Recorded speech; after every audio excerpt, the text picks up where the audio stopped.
김건희 여사 사건 수사 지휘 라인을 교체한 데 대해 이원석 검찰총장은 인사와 수사는 별개라고 강조했습니다. 다만 관련 질문에 잠시 침묵한 것은 우회적으로 불만을 드러낸 것이란 해석이 나옵니다. 야당은 이번 검찰 주요 간부 인사를 두고 김건희 여사를 방어하려는 방탄 인사라고 날을 세웠습니다. 이에 대해 여권은 검찰을 악마화하는 시도라며 정례적인 인사일 뿐이라고 반박했습니다. 통장 잔고 증명서를 위조한 혐의로 수감됐던 윤석열 대통령의 장모 최은순 씨가 형기를 2달 남기고 오늘 가석방으로 풀려났습니다. 취재진의 질문이 쏟아졌지만 아무런 답변도 하지 않았습니다. 최상병 순직 사건으로 경찰에 출석한 임성근 전 해병대 1사단장이 22시간 밤샘 조사를 받았습니다. 수중 수색 지시 여부를 두고 주장이 엇갈리는데 임 전 사단장은 거짓 없이 조사에 임했다고 강조했습니다. 라인 야후의 한국법인 라인플러스가 잠시 뒤 직원들을 상대로 지분 매각 협상에 대해 설명합니다. 국내 라인 계열 직원 2,500명 사이에서는 고용 불안 우려가 커지고 있습니다. 세금은 내지 않고 호화 생활을 해온 체납자 600여 명에 대해 세무당국이 추징에 나섰습니다. 미술품이나 귀금속뿐 아니라 처음으로 가상화폐를 숨긴 자산도 압류해 강제 징수했습니다.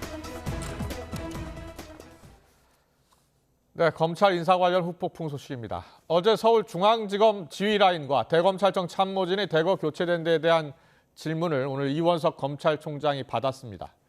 5초가량 침묵을 한 뒤에 입장을 밝혔는데요. 불편한 기색을 감추지 않으면서 우회적으로 불만을 드러낸 것 아니냐 이런 해석이 나옵니다. 김건희 여사 관련 수사에 대한 우려에는 인사는 인사고 수사는 수사라면서 선을 그었습니다. 취재기자 연결합니다. 홍민기 기자. 네, 대검찰청입니다. 네, 이원석 검찰총장의 자세한 답변 내용부터 전해주실래요? 네, 이원석 검찰총장이 오늘 출근길에 기자들을 만났는데요. 어제 단행된 검찰 인사에 대한 입장을 묻는 말에 이에 대해 더 말씀드리지 않겠다며 직답을 피했습니다. 다만 이 총장의 답변 모습을 두고 여러 해석이 나오고 있는데 직접 보시겠습니다. 어제 검찰 인사 있었는데 총장님과 충분히 사전 조율 거친 게 맞습니까? 어제 단행된 검사장 인사는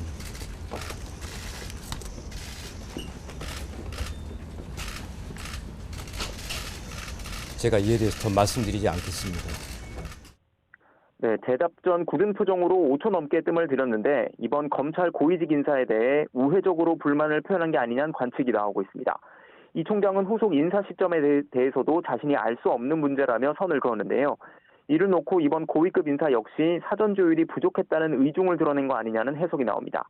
검사의 인사권은 법무부 장관에게 있지만 검찰총장의 의견을 듣도록 법에 규정돼 있는데요. 이와 관련해 법무부 관계자는 인사 전 이 총장과 충분히 상의했다고 설명했습니다. 다만 단행 시점까지는 논의를 거치지 않은 것으로 알려졌습니다. 어제 인사에서는 김건희 여사의 명품 가방 수수 의혹과 도이치모터스 주가 조작 사건을 지휘하는 서울중앙지검장과 1사차장이 모두 교체되기도 했는데요.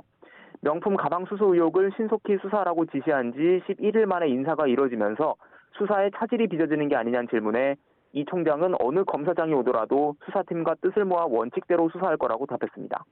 또 검사들과 수사팀을 믿는다며 인사는 인사이고 수사는 수사라고 덧붙였습니다. 지금까지 대검찰청에서 전해드렸습니다. 네, 다시 검찰 간부 인사 관련 후폭풍 소식인데요. 어제 단행된 검찰 고위 간부 인사가 정치권 공방으로 이어지고 있습니다. 여당은 통상적 인사라면서 큰 의미를 두지 않는 반면에 야당은 김건희 여사 방탄용이라면서 날을 세우고 있습니다. 국회 취재기자 연결합니다. 임성재 기자. 네, 국회입니다. 네, 검찰 인사를 둘러싸고 여야가 충돌하고 있죠. 자세히 전해주시죠. 네, 서울중앙지검장 교체를 중심으로 한 검찰 고위 간부 인사를 두고 여야 신경전이 벌어졌습니다. 민주당은 이번 검찰 인사를 김건희 여사를 방어하기 위한 방탄 인사라고 규정했습니다. 진성준 정책위의장은 아침 회의에서 김 여사 수사를 원천 봉쇄하려는 대통령 의지가 담긴 인사라고 평가했습니다. 특히 이원석 검찰총장이 김 여사에 대한 신속 수사를 지시한 뒤 이뤄진 인사라며 그 시점에 다른 의도가 있는 게 아닌지 의심했습니다. 검찰의 기류가 수사 불가피론으로 급격히 타오르는 것을 봉쇄하기 위한 조치였다고 생각하지 않을 수 없습니다. 박찬대 원내대표 역시 서울중앙지검장으로 임명된 이창수 검사장은 이 성남FC 후원금 사건을 지휘한 친윤 라인이라고 지적했습니다. 그러면서 윤석열 대통령이 총선 민심을 무시한 채 일방통행하고 있다고 비판했습니다. 반면 국민의힘은 이번 인사는 통상적인 정례 인사일 뿐이라고 반박했습니다. 특히 야당을 향해 검찰 악마화를 당장 멈추라고 촉구했는데요. 이 야당이 검찰 인사에 날선 반응을 보이는 건 이재명 대표의 사법 리스크를 방탄하기 위해서라고 맞받아쳤습니다. 성일종 사무총장은 아침 라디오 인터뷰에서 이 지휘부가 몇 명이 바뀐다고 해서 이 김 여사 수사가 무마되겠느냐고 반문했습니다. 실질적인 수사가 이루어지고 하는 것은 검사들과 수사관들이 알아서 이런 부분들이 다 이루어질 텐데 수사가 무마가 하라고 한다고 해서 무마가 되겠습니까? 친윤 핵심 이철규 의원도 라디오 인터뷰에서 이 검사장이 바뀐다고 수사가 중단되고 왜곡되겠느냐며 이는 불가능한 구조라고 강조했습니다. 다만 김용태 비대위원은 라디오 인터뷰에서 이 검찰 인사로 우려가 많다는 것을 인지해야 하고 이 검찰도 공정한 수사를 해야 한다고 지적했습니다. 검찰 인사를 둘러싼 여야의 평가가 갈리면서 이를 둘러싼 신경전은 당분간 계속되고 이 야권의 특검 요구도 더 거세질 전망입니다. 네, 21대 국회 얼마 남지 않았는데요. 여야 원내 상황도 짚어보겠습니다. 이달 초 야권 주도로 본회의를 통과한 최상병 특검법이 여전히 최대 쟁점입니다. 현재 여야 전략은 어떻습니까? 네, 우선 21대 국회 임기 종료 직전인 오는 27일 혹은 28일 본회의가 열릴지 관심입니다. 민주당은 최상병 특검법에 윤석열 대통령이 거부권을 행사할지 촉각을 곤두세우고 있는데요. 일단 윤 대통령이 오는 21일 열리는 국무회의에서 이 거부권을 행사할 거라는 관측에 무게가 실리면서 특검법 수용을 거듭 압박하는 모습입니다. 21대 국회에서 이 특검법이 가로막히더라도 야권 의석이 더 늘어나는 22대 국회에서 최상병 특검법을 다시 발의하겠다고 공언한 건데요. 아침 회의에서도 대통령을 향한 압박이 이어졌습니다. 10번째 거부권 행사는 앞으로 이 전국을 최악으로 몰고 갈 핵폭탄입니다. 국민의 인내심에도 한계가 있습니다. 박 원내대표는 또 온 국민을 적으로 돌리는 어리석은 선택은 정권 몰락으로 가는 지름길이라고 주장했습니다. 이에 반해 국민의힘은 이탈표를 방지하는 데 공을 들이는 분위기입니다. 이를 위한 조치로 여당은 각 의원실에 오는 23일부터 28일까지 해외 출장 일정이 있는지 확인해달라고 공지했는데요. 윤 대통령이 거부권 행사 의사를 내비친 상황에서 특검법 재표결을 염두에 둔 행보란 해석이 많습니다. 현재 국민의힘에서 18명 이상 이탈표가 나오면 이 법안이 통과될 가능성이 크다는 관측이 나오는데요. 이탈표로 특검법이 통과되면 22대 국회에서의 주도권 역시 야당에 내줄 수밖에 없는 상황이라서 이 원내 지도부의 고심이 깊어지고 있습니다. 이런 가운데 25만 원 민생회복 지원금도 화두인데요. 진성준 정책위의장은 아침 라디오 인터뷰에서 이를 22대 국회 1호 법안으로 추진하겠다고 공언했습니다. 여권은 일단 야당의 움직임을 살피면서 이 선별 지원은 검토해 볼 수 있다는 데 무게를 두고 있습니다. 여당 비상대책위원회 움직임도 살펴볼까요? 어제 윤석열 대통령과 만찬 회동을 가졌잖아요. 참석자들이 전한 이야기는 어떻게 나오고 있습니까? 어제 윤석열 대통령과 국민의힘 비상대책위가 이 한남동 관저에서 만찬 회동을 했죠. 이 황우여 위원장을 포함한 비대위원 7명과 이 주요 당직자가 참석했는데요. 이 자리에서 윤 대통령은 최근 쟁점 현안에 당의 적극적 의견 개진을 요청한 것으로 확인됐습니다.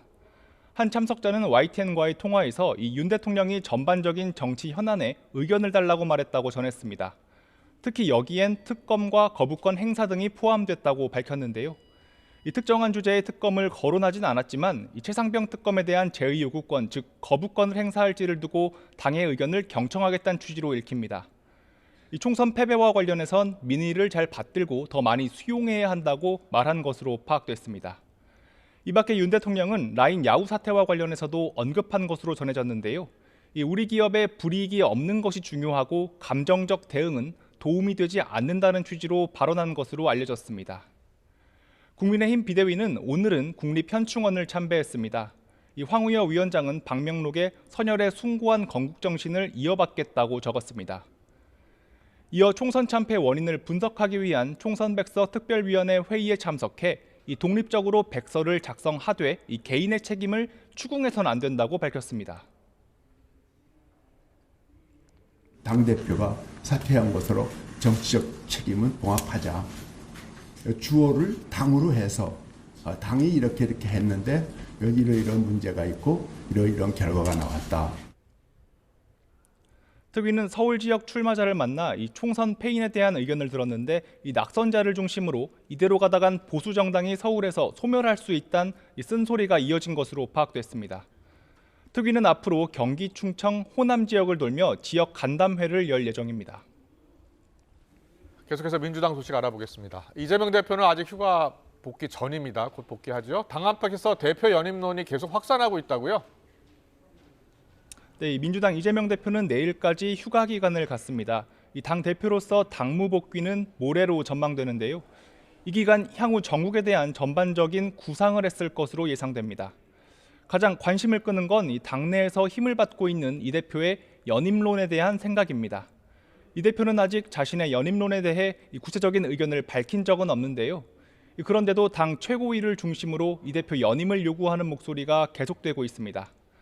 앞서 정청래 최고위원은 SNS에 윤석열 정권에 반대하는 모든 국민을 하나로 엮어내는 역할을 할 지도자는 이 대표밖에 없다며 연임에 찬성했고, 장경태 최고위원 역시 이 대표가 선당 후사의 정신으로 민주당이 가질 수 있는 최고의 선택인 당대표 연임을 결단해달라고 촉구했습니다. 이에 대해 당대표실 관계자는 YTN과의 통화에서 연임 문제에 대해 이 대표가 아직 결정하진 않은 것 같다고 말했습니다.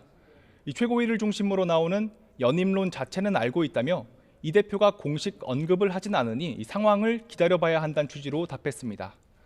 때문에 장고에 들어간 이 대표가 어떤 의견을 낼지 그 내용과 시점에 당 안팎에 관심이 쏠리고 있습니다.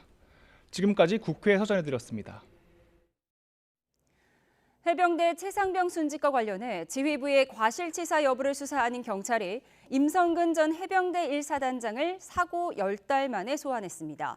임 전 사단장은 22시간이 넘는 강도 높은 밤샘 조사를 받았고 조사에 성실히 임했다는 짧은 입장을 남겼습니다. 이윤재 기자의 보도입니다.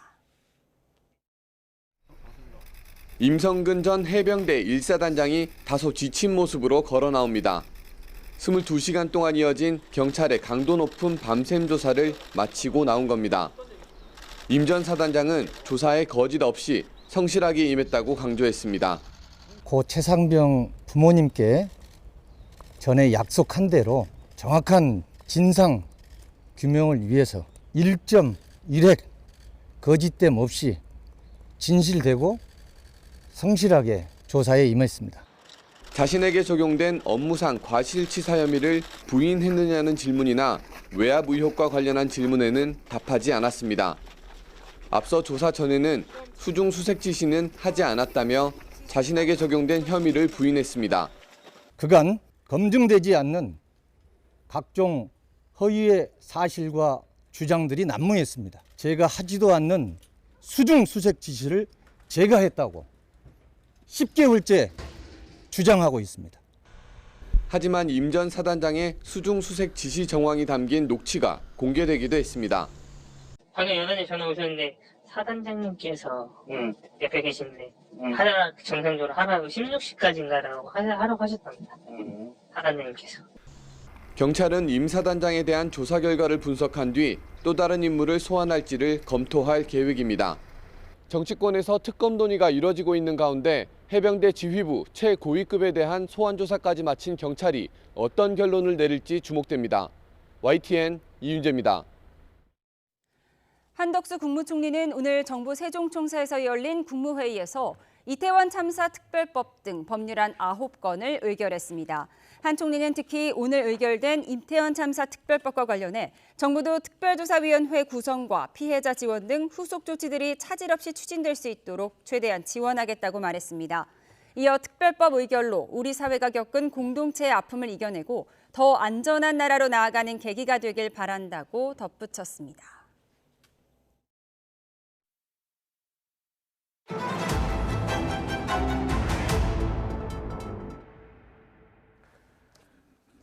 네, 육선 고지에 오른 추미애 당선인이 모레 22대 국회 전반기 국회의장 경선에서 승리할 경우에 문재인 정부 시절 검찰총장과 법무부 장관으로 대립했던 윤석열 대통령과의 추윤 갈등 2라운드가 될 가능성이 높다는 분석이 나옵니다. 당시 갈등 상황 잠깐 보고 오겠습니다. 검찰총장이 저의 명을 거역한 것입니다. 바로 수사의 독립성, 중립성을 깨고 있는 검찰총장을 문책하지 않을 수가 없는 상황에 이르렀다는 점을 유념해 주시기 바랍니다. 검찰총장은 법무부 장관의 부하가 아닙니다. 당장 오늘 라디오 인터뷰에 나온 추미애 당선인은 어제 단행된 법무부 김건희 여사 관련 수사주의부 교체 인사를 놓고서 수사팀이 공중분해된 방탄 인사라면서 수사를 틀어막는 이 수틀막 인사라고 강도 높게 비판했습니다. 그러면서 최상병 특검법도 수용을 해야 탄핵의 위험성도 줄일 수 있다며 경고장을 날렸는데요. 주말 사이 4명의 국회의장 후보 중 다른 2명이 출마를 접은 것에 이재명 대표의 의중이 실렸느냐는 질문에 당심이 명심이고 명심이 곧 민심이라면서 자신감을 드러냈습니다. 그러면서 자신이 국회의장 되면 차기 유력 대권주자인 이재명 대표에게 도움이 될 것이라고 말했습니다. 반면 우상호 의원은 국회의장에 출마한 5선과 6선 중진 인사들이 중간에 포기하는 것을 보면서 자괴감이 들었다며 심각한 문제라는 지적을 하기도 했는데요. 윤 대통령과 추미애 당선인 간 추윤 갈등 2라운드가 이재명 대표의 대권 가도에 어떤 영향을 미칠지도 관심입니다. 오늘 정치원은 영상 구성으로 만나보고 시작하겠습니다.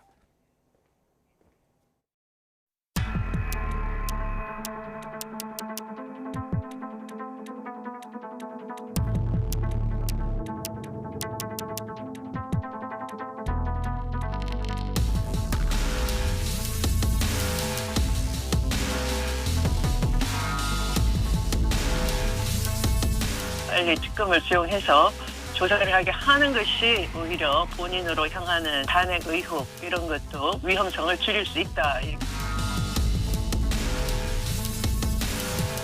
책임 정치를 하겠습니다. 그리고 자기 유력한 대권 주자인 이재명 대표에게 도움이 되겠죠, 당연히.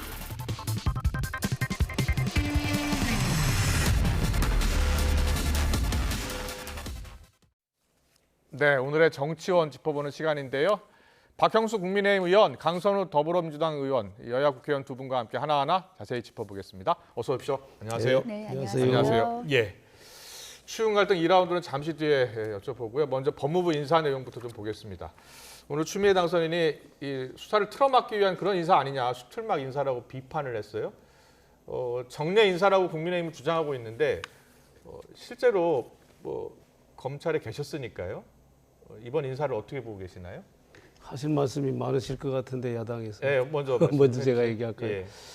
자, 이번 인사는 일단 그 공석이 된 여러 자리들이 있습니다. 검사장 이상 자리들이. 그러니까 그걸 메우는 인사를 원래 법무부 장관 취임 후에 바로 했었어야 하는데 그걸 지금 하지 못한 상황으로 지금 계속 지속이 됐고요. 박성래 장관이 2월에 취임했죠? 그렇습니다. 예. 그리고 또 한 가지는 지금 현재 검찰총장 인사가 검찰총장이 한 9월쯤에 이제 임기가 만료되는데 임기 2년이 9월에 끝납니다. 그러면은 이제 인사청문회가 순조롭게 진행된다라면 9월 이후가 되는 거고 거기에 조금 문제가 있다 그러면 이 더 지연될 수도 있거든요. 그러니까 그렇게 되면은 검사장 인사를 하지 못하는 그런 상황이 될 수 있습니다.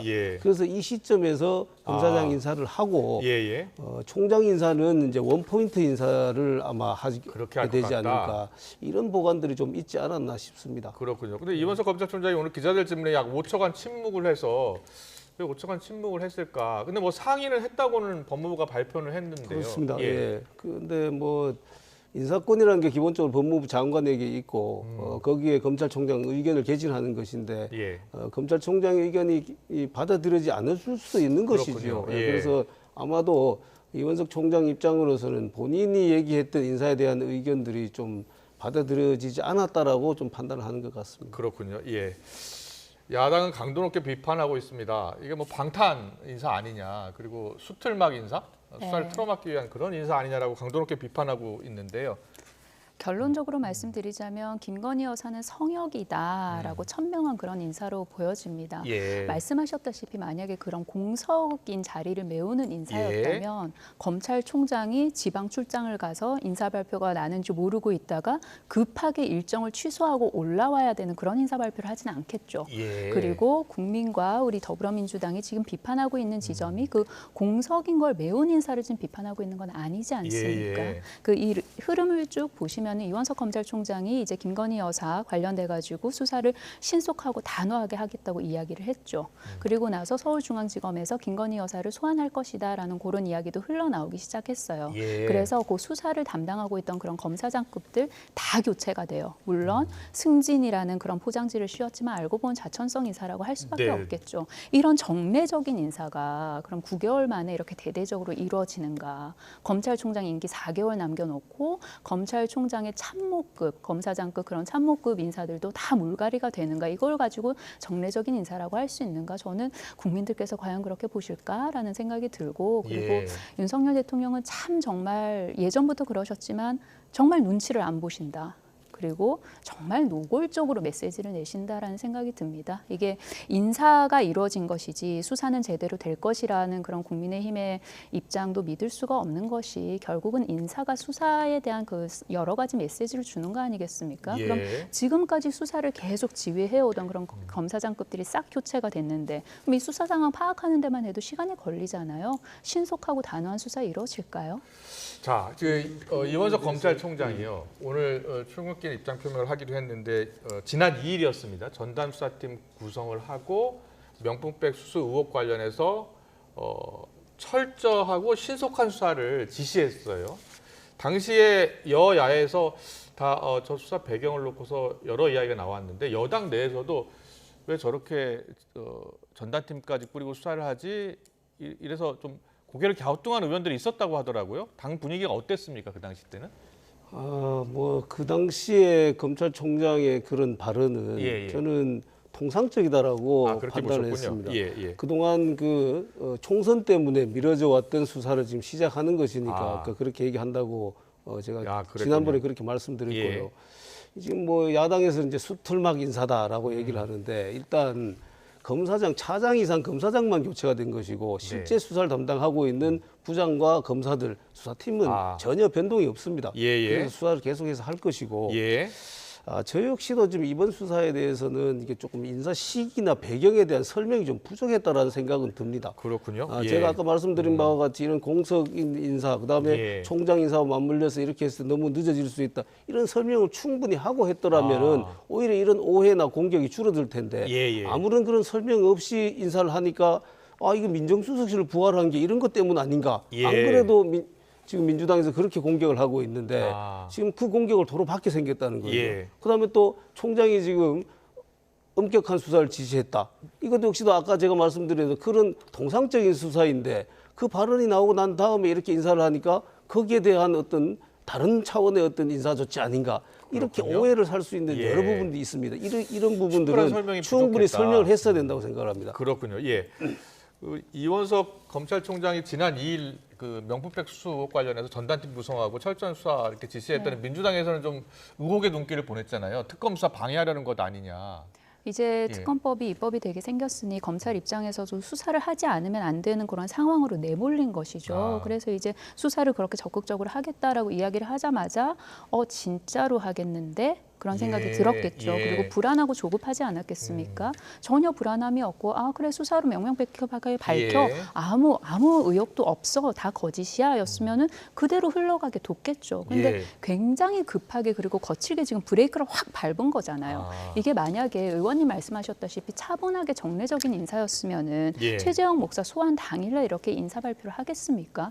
검찰총장이 지방으로 출장을 가서 그 이후에 일정을 취소하고 올라왔다니까요. 이런 식의 하겠 했냐고요. 예. 그 부분은 이렇습니다. 네. 그 부분은 법무부 장관과 예. 그 검찰총장이 인사 협의를 하고 예. 아마 그 검찰총장은 인사 시기를 조금 늦춰달라는 취지로 얘기를 했던 것 같아요. 예. 그러면은 검찰총장 입장으로서는 그렇게 의견이 반영될 걸로 알고 지방 출장 일정을 잡아놨는데 그렇습니다. 그 예. 시기가 이렇게 빨라진 거죠, 본인 생각보다. 그렇게 해서 그렇군요. 올라온 것이지 전혀 예측하지 못한 상황에서 인사가 갑자기 발표나고 올라오게. 네, 와이튼 취재기자 전하기로는 정례적인 인사였으면은 그 요청이 받아들여졌겠죠. 예, 일단은 그랬다는 겁니다. 그 인사는 협의했는데 시기가 뭐 어제였는지는 몰랐다는 그런 취지로 이야기를 하고 있어요. 그리고 인사권은 물론 법무부 장관에 있지만 검찰총장과 협의를 하게 돼 있는 거죠. 예, 알겠습니다. 자, 이원석 검찰총장 어제 올해 9월 교체될 예정으로 전해지고 있는데요. 오늘 아침 출근길 모습부터 다시 한번 영상으로 만나보고 이야기 더 나눠보겠습니다.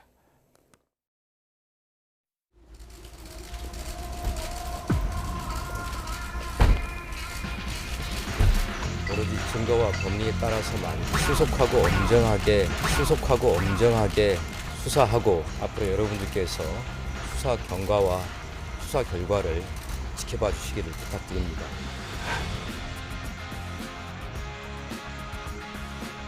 제 아내의 그 현명하지 못한 처신으로 국민들께 사과를 드리고 있습니다.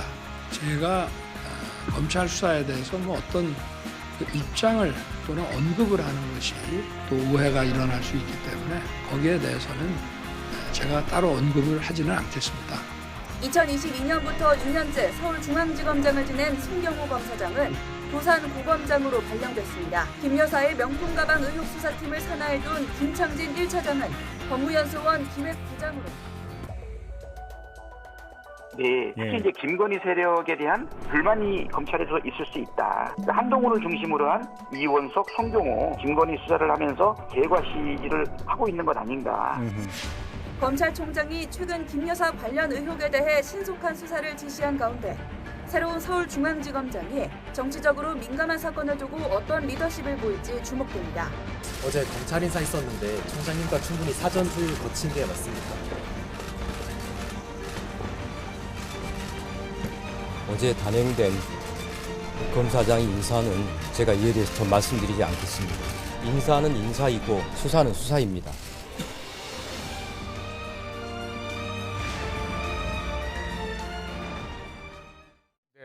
이원석의 결심 뭐 저렇게 제목을 뽑았습니다만 친윤 검사들의 분화 이런 이야기까지 나오고요.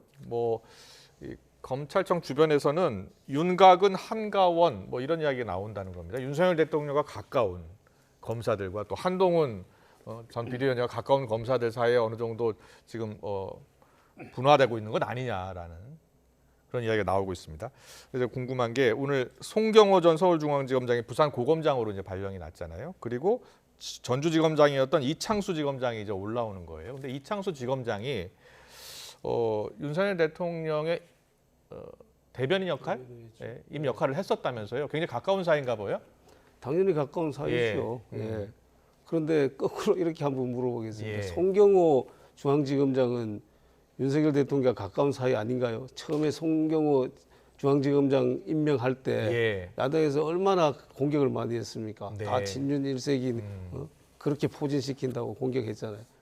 마찬가지로 다 지금 이창수 검사장이나 송경호 검사장이나 같이 근무를 하다 보면 가까운 사이죠. 이원석 검찰총장도 윤석열 대통령이 총장 시절에 처음에 인사를 대검 기획관으로 인사 발령했던 사람이었죠. 이원석 총장도요. 예.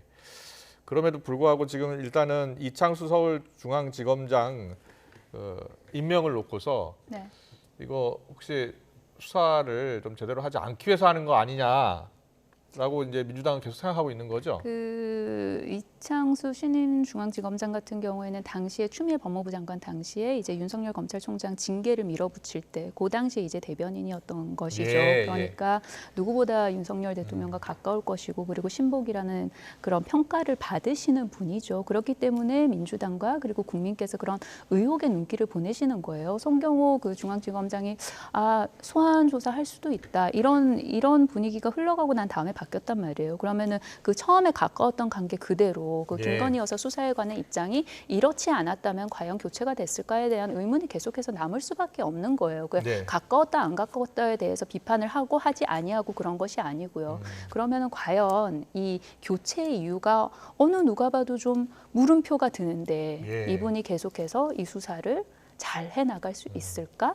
국민들은 불안한 거죠. 예. 그리고 그 불안한 마음은 분노로 바뀔 거예요. 시간 얼마 걸리지 않아요. 예. 그러면은 뭐가 더 생기느냐? 특검에 대한 정당성.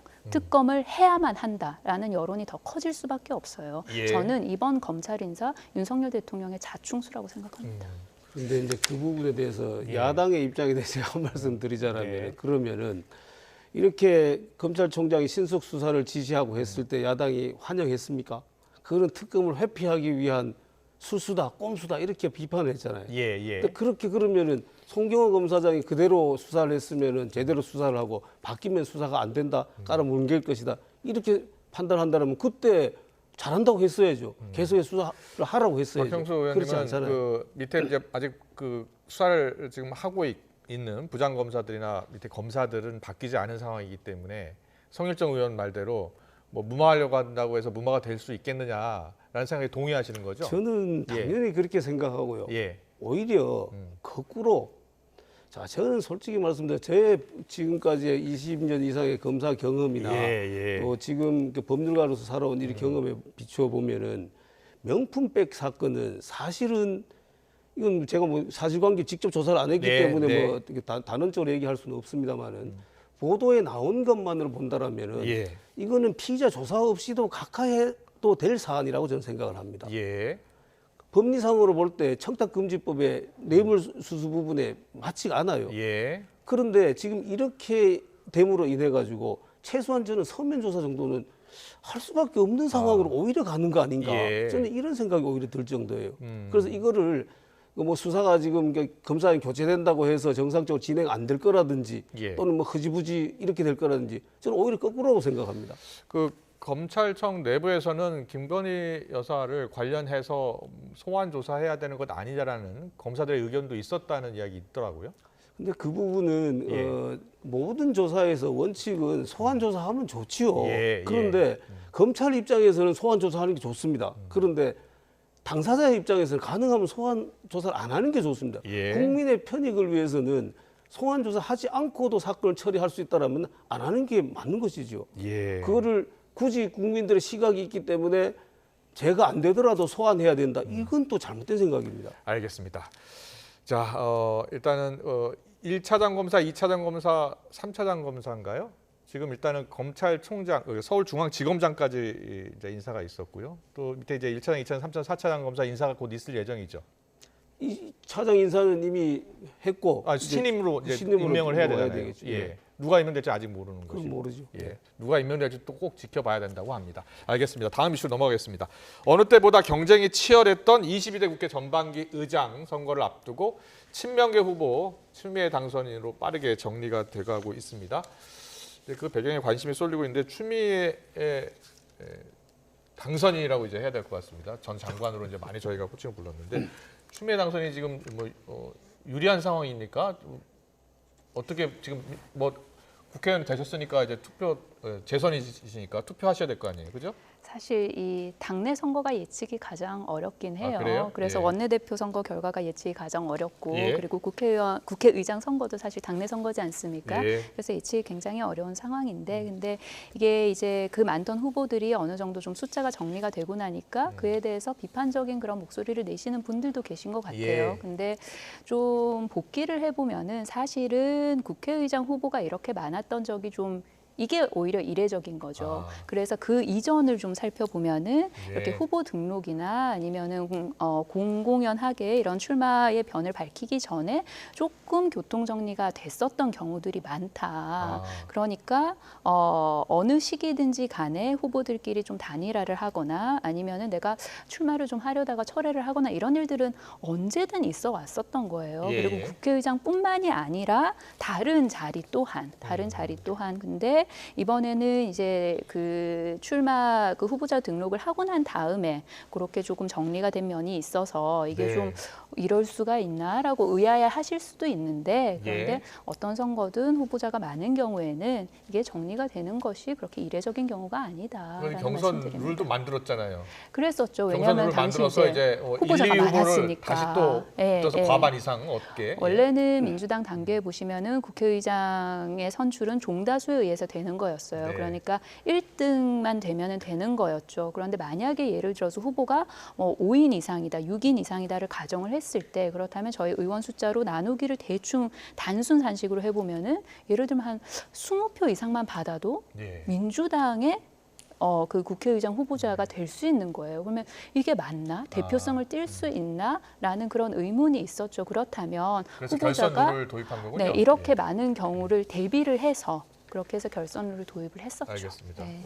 오늘 우상호 의원은 왜 그렇게 이야기했을까요? 좀 자괴감이 든다. 5선 6선한 의원들이 국회의장 되고 싶어서 출마 선언까지 했는데 저렇게 접는 모습을 보면서 그런데 대권 후보도 그러지 않습니까? 대권 후보도 후보들이 한 정당에서 많았을 경우에 이렇게 정리되는 경우들이 많잖아요. 단일화를 하는 경우도 많고 그리고 다른 정당에 있을 때도 그렇게 단일화를 하는 경우도 왕왕 있어 왔고 그래서 뭐 저렇게 또 해석을 하고 저런 목소리도 충분히 내실 수 있으나 그러나 이게 굉장히 이례적이거나 아니면 뭔가 강압적인 정리가 있었다거나 그러하진 아니하다라는 말씀드립니다. 알겠습니다. 네, 강선우 의원한테 좀 들어봤고요. 박평수 의원은 어떻게 보고 계세요?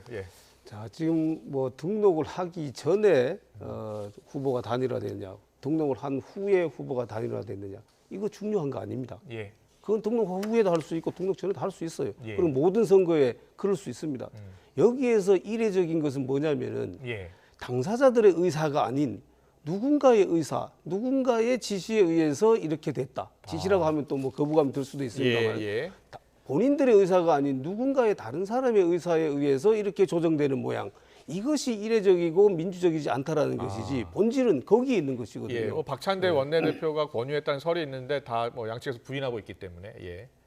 저는 그래서 이렇게 민주주의가 사라지는 정당에 정말 미래가 있겠느냐. 저는 상당히 걱정됩니다. 이 부분은 민주당뿐만 아니라 이렇게 간다면 우리 당도 그걸 본받을까 봐 걱정됩니다. 그렇게 가면 정당은 죽는 것입니다. 의원님 주신 말씀은 전당대회 이제 양당도 정당대회 있으니까요. 잠시 뒤에 또 그 얘기까지 해보고 추윤 갈등 2라운드 가능성 좀 물어볼게요. 추미애 당선이 이번에 국회의장이 된다면 앞서 이제 오늘 인터뷰 내용 보면은 최상병 특검법을 수용을 해야 한다라는 취지로 거듭 강조했어요. 그래야지 뭐 탄핵의 위험성도 줄일 수 있다라는 표현까지 했어요. 어떻게 보세요? 지금은 그런 발언 할 수 있다고 생각을 합니다. 그거는 한 사람이 당선자로서 민주당 국회의원 당선자로 얘기할 수 있는데 아니, 당선 안 됐어요. 국회의원 당선자로서 국회의원 당선인으로서 그렇게 얘기할 수 있는데 국회의장의 후보 또는 국회의장으로서 그렇게 발언하면 안 된다고 생각합니다. 취지가 국회법의 취지가 왜 당적을 이탈하라고 당적을 가지면 안 된다고 했겠습니까? 국회를 중립적으로 운영하라는 그런 취지에서 법이 그런 의미로 만들어 놓은 것인데 그걸 지금 정면으로 어그러뜨리는 발언을 하고 있잖아요. 국회법을 제대로 한번 보셨으면 좋겠어요. 왜 그렇게 법을 만들어 놨는지 입법 취지도 한번 보셨으면 좋겠어요. 뭐 중립성을 지켜야 한다라는 이야기를 거듭 강조하시는데 지금 야당의 국회의장 후보들은 중립성도 중요하지만 또 개혁성, 민심이 더 중요하다라는 취지로 계속 이야기하고 있는 거잖아요.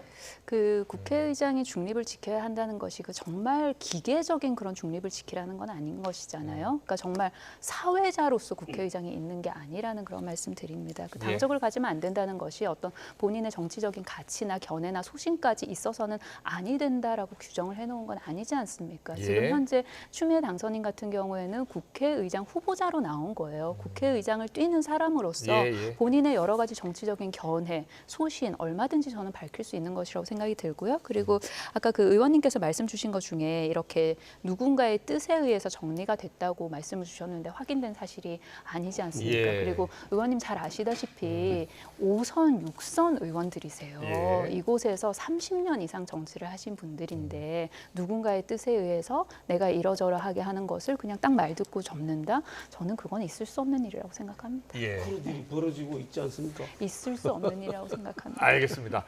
자, 이재명 대표가 모레 복귀할 것으로 지금 예상이 되는데 이재명 대표가 복귀를 하면서 연임 이야기가 다시 또 민주당 내에서 나오고 있는데 결단을 내려달라라는 목소리가 앞서 보니까 나오더라고요.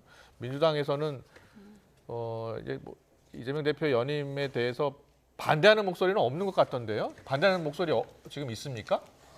현실적으로 놓고 보면요. 그러니까 이게 아닌 상황을 가정을 해보면 이재명 대표가 아닌 다른 누군가가 대표가 된 상황을 가정을 해보면 예를 들어서 당이 하는 어떤 정치적인 의사결정에 있어서 책임을 물을 때 그러면 과연 그 당대표한테 물을 것인가 아니면 그 책임 또한 이재명에게 물을 것인가를 생각을 해보면 후자의 가능성이 훨씬 높거든요.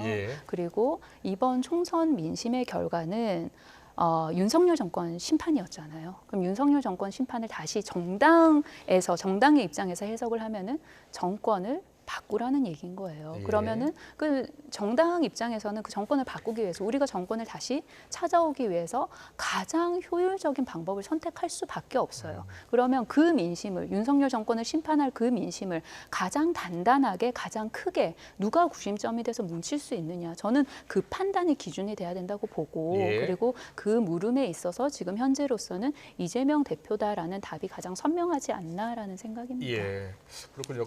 앞서 추미애 당선인이 국회에서 본인이 책임 있게 이 일을 수행을 하면 이재명 대표의 대권 가대에 도움이 될 것이다라는 취지로 이야기를 했거든요. 어떻게 보세요? 추윤 갈등 2라운드 또 추미애 당선인이 국회의장이 됐을 경우에 다수당이 추진하는 법안에 대해서 본인이 책임감 있게 처리를 하겠다라고 했거든요. 어떻게 영향을 미칠 것 같아요? 지금 현재 추미애 후보가 밝힌 이재명의 대권 가대에 도움이 되지 않겠나를 그 행간을 읽어보면 그 개혁 국회라는 그런 단어가 들어있는 것 같습니다. 그래서 국민들께서 바라는 입법이 확실하게 되고 그리고 국민들께서는 본회의가 열리기를 원하고 그리고 이런 개혁 입법이 본회의에 상정이 돼서 통과가 되기를 원하는데 그 민심에 역행하지 않겠다라는 그런 다짐의 말씀으로 보이거든요. 그렇다면 국회가 그렇게 해서 민심을 얻는다면 그러면 당연히 정권이 교체가 될 가능성이 높아지는 것이고 그러면 지금 현재 가장 유력한 민주당의 대권 후보인 이재명 대표의 대권 가대에 도움이 된다 결과적으로 그런 이야기가 아니었을까 싶습니다. 그렇군요. 추미애 국회의장 야당 대표 연임 이거 박정수 의원께서는 어떻게 보세요? 자, 일단 이 말씀부터 시작을 해야 될 것 같습니다. 민주당에서는 지금 총선 민심을 굉장히 잘못 이해를 하고 있습니다. 지금도 지금 말씀하실 때 총선 민심이 정권을 바꾸라는 것이다 라고 얘기를 하시거든요. 총선 민심이 정권을 바꾸라는 것으로 이해하기 때문에 탄핵 얘기까지도 나오는 겁니다. 아닙니다. 총선 민심은 정권을 견제하고 비판하라는 것입니다. 그걸 제대로 이해를 하셔야 되는데 많은 민주당 의원님들께서 저렇게 이해를 하시니까 아까 말씀하신 것처럼 이재명 대표의 연임 역시도 그 목적에 충실하다면 할 수 있다. 추미애 국회의장도 그 목표에 충실하다면 개혁 국회의장이 돼야 된다. 중립성 조항이 뭐가 아무것도 필요 없다. 이렇게 논리가 나오게 되는 겁니다. 그래서 저는 이 부분에 대해서 제가 강선 의원을 비판하려고 하는 것이 아니라 우리 민주당 의원님들께서 총선 민심을 좀 제대로 읽었으면 좋겠다. 그리고 거기에 충실하게 의정 활동을 했으면 좋겠다라는 바람입니다. 알겠습니다. 어제 윤석열 대통령이 여당 지도부 초청해서 만찬 회동을 가졌는데요. 자, 어떤 이야기들이 오갔을까요? 영상으로 확인해 보고 오겠습니다.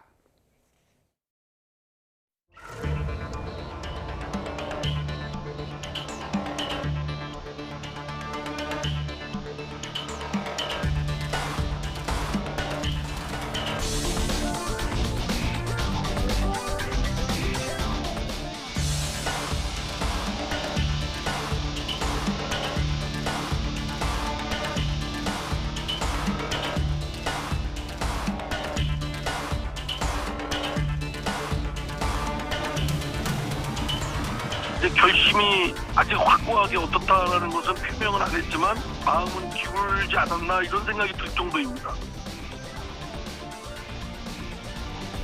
경쟁자적 위치에 있는 분들 쪽에서 누구는 나가라 말아라 이렇게 주장하고 싶고 하는 것은 바람직하게 보이지 않습니다.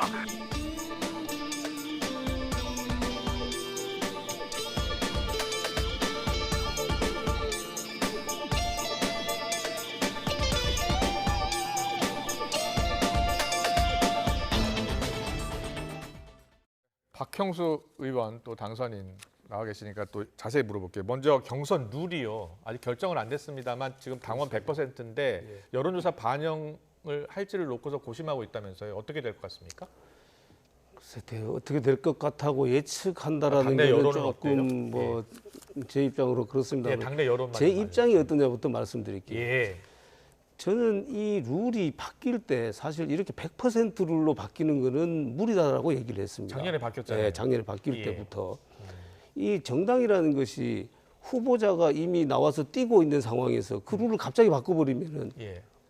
그 무슨 룰에 따라서 뛰어야 되는지를 지금 본인이 모르고 지금 뛰고 있는 상황이 되잖아요. 작년에 김기현 대표가 당선될 때 원래는 민심 그러니까 여론조사 30, 당심 70이었거든요. 그래 당원 그렇습니다. 100으로 바뀌었던 거예요. 100으로 바뀌었고 예. 또 그 이전에는 예. 당원 100%였던 것을 민심을 30% 가미하는 것으로 우리 홍 대구시장님께서 이제 혁신위원장 할 때 바꾸셨거든요.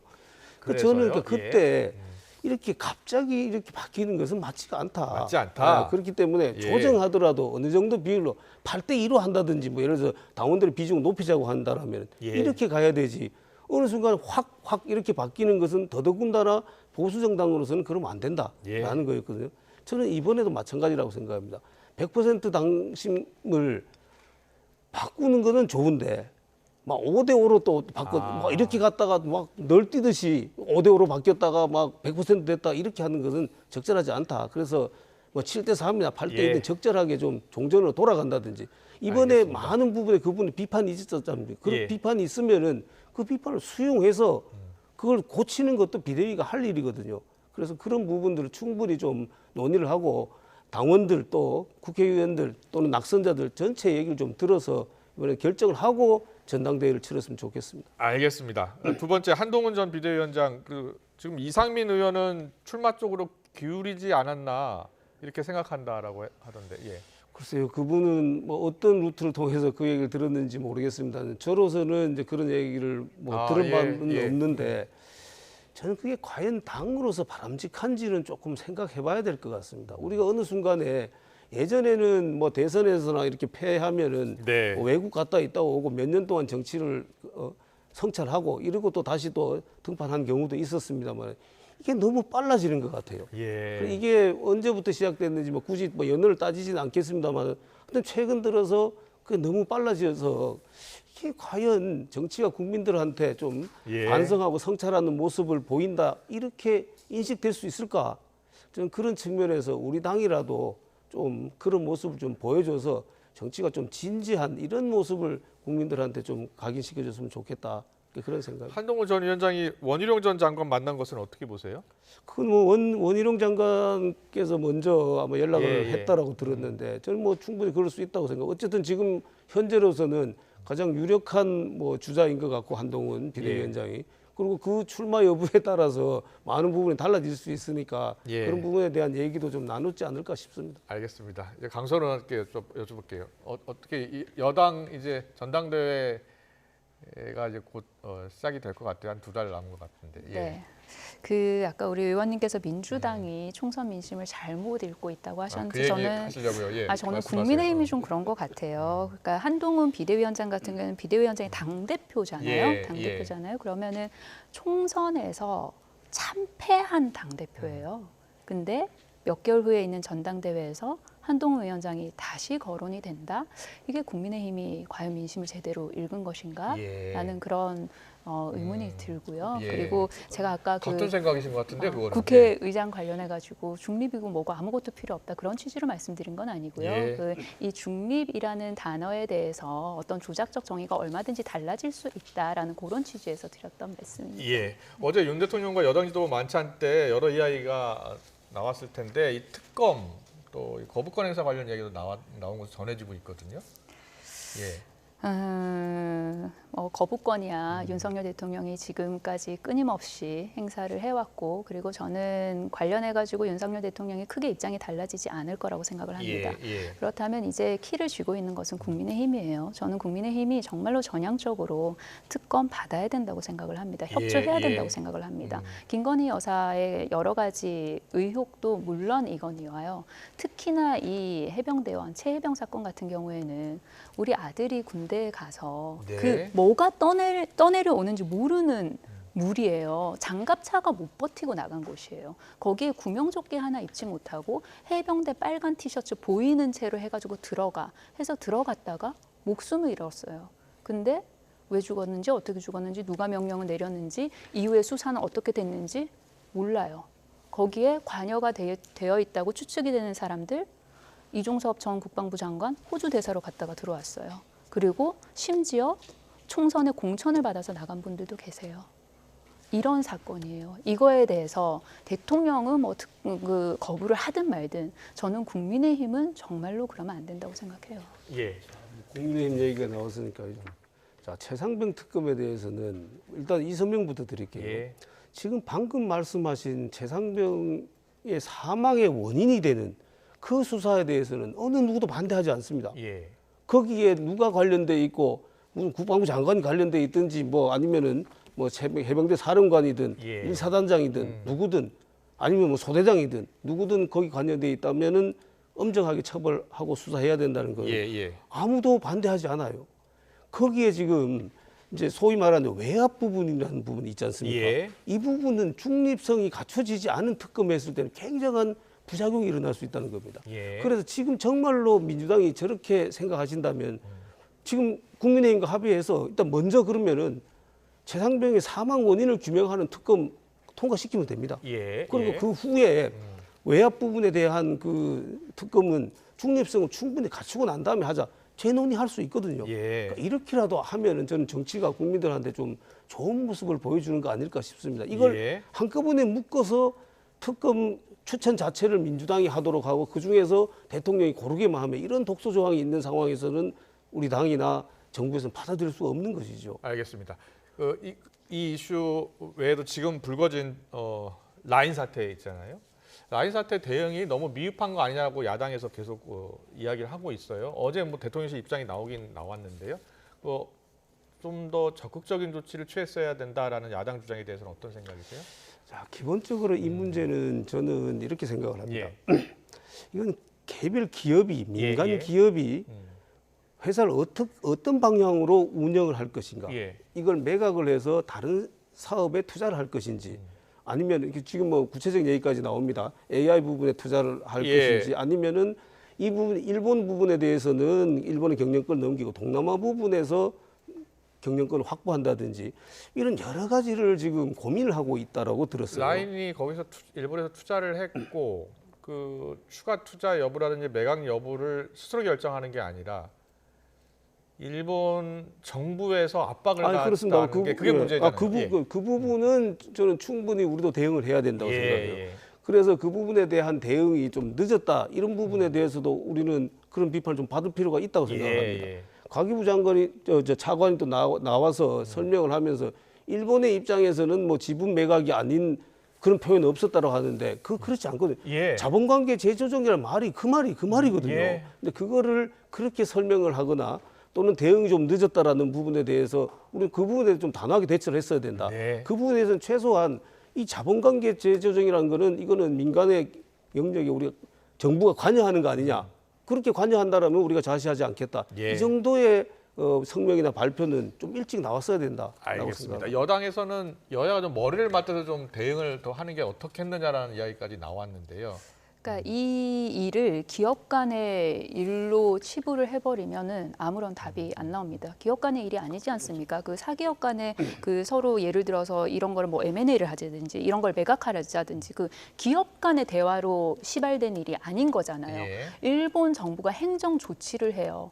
왜 뭐를 빌미 삼아서 개인정보 유출을 빌미 삼아서 그러면 만약에 개인정보 유출이 문제였다면 그에 예. 상응하는 대응을 하면 되죠. 예를 들어서 뭐 예. 가진금을 매긴다든지 아니면은 뭐 안보 관련해 가지고 조치를 더 강화하라든지 그런 게 아니잖아요. 갑자기 주식을 팔아라 말아라 이런 이야기를 한 거예요. 그러면은 일본 정부가 도대체 왜 어떻게 이럴 수가 있느냐. 대한민국과 일본의 외교 지형이 완전히 기울어져 있어서 그렇습니다. 이게 굉장히 새로운 일 같죠. 그렇지 않아요. 예. 교과서 문제, 과거사 문제, 후쿠시마 오염수 문제, 그리고 이번에 네이버 문제까지 이게 한 번 기울어지면 외교 지형이 한 번 기울어지면 계속해서 외교 공세를 할 수밖에 없어요. 어떻게? 형태와 강도를 달리해서. 저는 이번 일에서 끝날 거라고 보지 않아요. 일본은 이렇게 외교 지형이 기울어져 있으면은 어떤 다른 의제에 관해서도 이런 비슷한 조치를 할 확률이 굉장히 높다. 그래서 대한민국 정부 지금 이제라도 정신 차리지 않으면 큰일 난다라는 말씀 드립니다. 네, 알겠습니다. 오늘 대통령실 라인 야후 사태에 대해서 일본 정부가 자본 구조와 관련해서 네이버 의사에 배치되는 불리한 조치를 취하는 일이 없도록 절대 없애야 한다는 점을 강조했다는 뉴스까지 들어와 있네요. 알겠습니다. 오늘 말씀 여기까지 듣겠습니다. 잘 들었습니다. 지금까지 박형수 국민의힘 의원, 강선우 민주당 의원과 함께했습니다. 고맙습니다. 네, 맞습니다.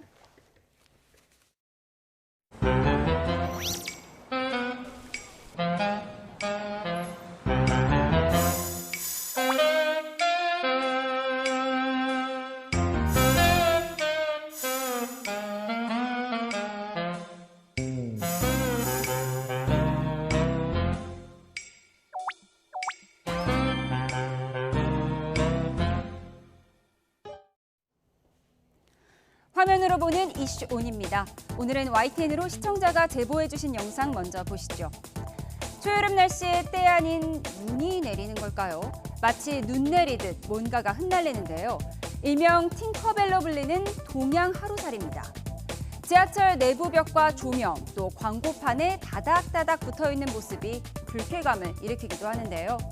몸 길이가 18에서 22mm인데 날개는 50mm로 훨씬 길어서 팅커벨이라는 별명이 붙은 겁니다. 다행히 사람에게 전염병을 옮기는 해충은 아니지만 날개를 펴면 5cm나 되고 사람 몸에도 잘 달라붙습니다. 지난해 5월 중순쯤 수만 마리가 서울 잠실 야구장에 모여들어 화제가 됐죠. 경기장 내부 조명이 켜지자 불빛을 향해 모여들었던 건데요. 올해는 도심지에 출몰해 상인들이 영업에 지장이 생겼다며 어려움을 호소하고 있습니다. 동양 하루살이는 하천을 낀 지역에서 주로 발생하는데 유충들이 물속에서 사는 만큼 수온이 올라가면 빨리 자라는데요. 예년보다 따뜻한 올해 봄, 동양 하루살이가 이른 시기에 나타난 이유입니다. 입이 퇴화해서 물거나 감염병을 옮기진 않습니다. 다만 한 마리가 보통 2,000개에서 3,000개의 알을 낳습니다. 해충이 아니라고 하지만 사체가 쌓이면 악취가 나서 지자체의 민원이 빗발치기도 하는데요. 동양 하루살이가 좋아하는 백색 등을 황색 등으로 교체하고 에어 커튼 등으로 내부 진입을 막는 것이 일시적으로 도움이 될 수 있습니다. 해충 박멸 방법을 쓰면 되지 않을까 이런 의문이 들기도 하는데 보통 약재를 뿌리지는 않는다고 합니다. 살충제를 사용하려면 모기 방지할 때 쓰는 살충제 농도의 100배 이상 강한 농도로 뿌려야 하는데 그렇게 하면 환경에 문제가 발생할 수 있어서입니다. 그럼 어떻게 대응하는 것이 좋을까요? 전문가의 이야기 들어보겠습니다. 또 강변에 아주 밝은 빛이 나오는 유인등을 켜놓는 트러블을 놓게 되면 그것도 어느 정도 이제 방제가 좀 도움이 될 수 있고요. 그리고 이게 밝은 창가에 많이 몰려오기 때문에 그럴 때는 이제 호수에 연결해서 물을 뿌리게 되면 얘네들이 그 물에 닿게 되면 바로 바닥으로 떨어져 죽습니다. 그런 방법 쓰는 수밖에 현재로는 없는 것 같아요. 계절의 여왕 5월이지만 올해는 황금 연휴와 주말마다 비가 찾아오고 있습니다. 부처님 오신 날 휴일인 내일도 전국에 돌풍과 벼락, 우박을 동반한 요란한 봄비가 내릴 것으로 보여 주의가 필요합니다. 정혜윤 기자의 보도입니다. 올해 5월은 계절이 무색할 정도로 궂은 날씨가 잦습니다. 어린이날 연휴부터 시작된 요란한 봄호우가 지난 주말에 이어 부처님 오신 날 휴일에도 또 한 차례 나타날 것으로 보이기 때문입니다. 기상청은 북서쪽에서 강한 한기를 동반한 비구름이 유입되면서 부처님 오신 날 아침 중서부 지방부터 비가 시작돼 낮 동안 전국으로 확대할 것으로 예상했습니다. 특히 오후부터 밤 사이에는 북쪽의 찬 공기와 남쪽의 따뜻한 공기가 만나 대기가 불안정해지며 비구름이 더 강하게 발달할 전망입니다. 동해안에는 초속 20m 이상의 돌풍과 함께 최고 100mm 안팎의 봄 호우가 쏟아지겠고 강원 산간에는 1에서 5cm의 눈이 내리겠습니다. 내륙은 5에서 40mm로 비의 양은 많지 않겠지만 오후부터 벼락을 동반한 강한 돌풍이 불고 우박이 떨어지는 곳도 있을 것으로 보여 야외 행사나 시설물 피해에 대한 사전 대비가 필요합니다. 특히 전 해상에는 풍랑특보가, 해안과 제주도에는 강풍특보가 내려지면서 항공기와 여객선 결항도 우려됩니다. 또 동해안에는 높은 파도로 안전사고도 우려됩니다. 간판 등 실외 설치물, 비닐하우스, 축사, 공사장 등 시설물 점검 및 농작물 관리 철저 당부드리겠습니다. 현수막, 나무가지 등 낙하물에 의한 2차 피해도 예상이 되니 부처님 오신 날 찾아온 요란한 비는 밤사이 서쪽 지방부터 그치겠지만 이후 목요일 아침 출근길에는 기온이 한 자릿수로 떨어져 반짝 쌀쌀해질 전망입니다. YTN 정혜윤입니다. 그런가 하면 기상이변이 일상이 돼가는 건 아닌지 우려도 나옵니다. 멕시코는 기온이 50도까지 오르면서 열사병으로 10명 넘게 숨졌고 캐나다에서는 대형 산불로 수천 명이 대피하고 그 연기가 미국 중부까지 퍼졌습니다. 김잔디 기자의 보도입니다. 벌써 며칠째 기온이 40도 가까이 올라가니 도심 분수대는 수영복만 입은 아이들로 분주합니다. 양산을 쓰고 연신 부채질을 해봐도 봄처럼 시원해지지 않습니다. These temperatures in Mexico City is really hot. What else to say about it? I mean, it's hot. We're not used to it. Everyone's talking about the heat. ¡Qué calor! 멕시코 중부를 덮친 기록적인 더위에 열사병으로 10명 이상이 숨지는 등 인명피해가 속출하고 있습니다. 산루이스 포토시는 50도까지 오르며 휴교령이 내려졌고 수도인 멕시코시티를 포함해 최소 15개 도시에 정전이 잇따랐습니다. Estos últimos 2 días ha sido horrible, fatal, porque también nos hemos quedado sin energía eléctrica, nos hemos quedado 4, 5, hasta 6 horas sin luz, no se puede encender el aire acondicionado, no se pueden encender ventiladores. 캐나다에서는 현지 시간으로 13일 대형 산불이 발생하면서 수천 명이 대피했습니다. 140건이 넘는 크고 작은 산불이 발생했는데 일부는 아직도 진화 중입니다. 지난 겨울 눈이 적게 내리면서 최근 가뭄이 악화돼 숲과 대기가 건조한 데다 바람까지 불고 있어 진화 작업에 어려움을 겪고 있습니다. The next 48 hours will be a challenging situation for the Northern Rockies Regional Municipality given forecasted ongoing westerly winds and extremely dry and volatile fuels in the area. 산불로 인한 연기와 산불재는 바람을 타고 날아가 캐나다 전역뿐 아니라 미국 미네소타 등 5개 주를 뒤덮어 대기질 경보가 내려졌습니다. 지난해에도 사상 최악의 산불 피해를 입은 캐나다의 경우 기상이변으로 앞으로도 대형 산불 발생의 위험성이 크다고 전문가들은 우려했습니다. YTN 김잔디입니다.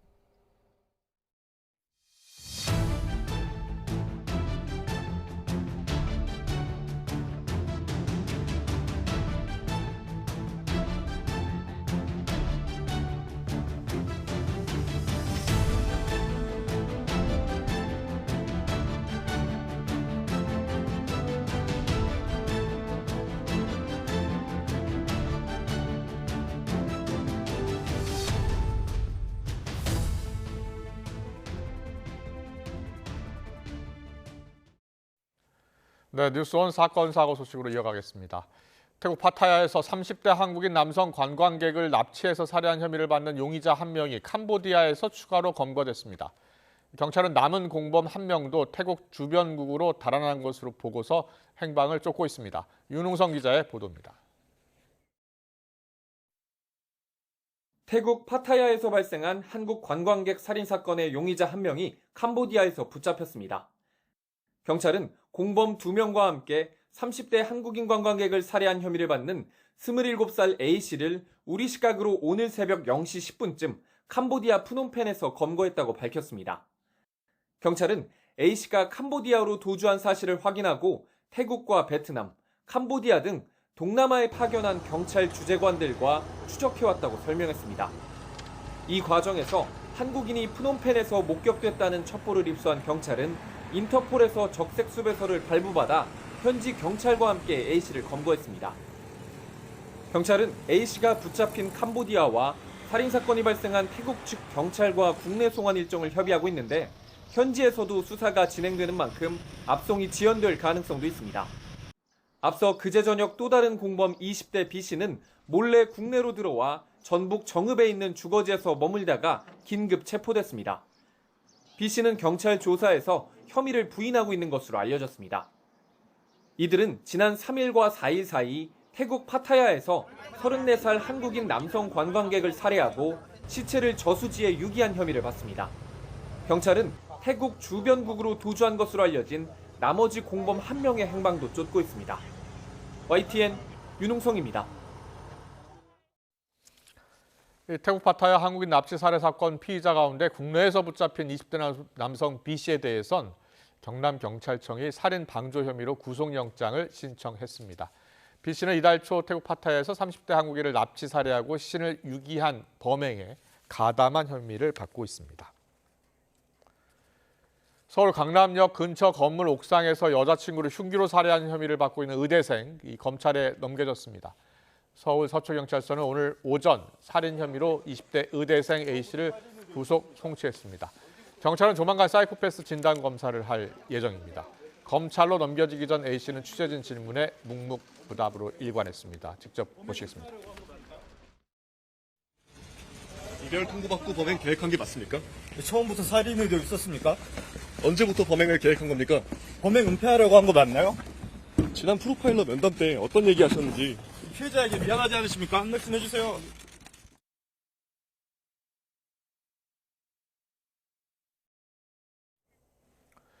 정부와 정부 의과대학들은 의대생들의 집단 유급을 막기 위한 대책을 모색하느라 고심하고 있습니다.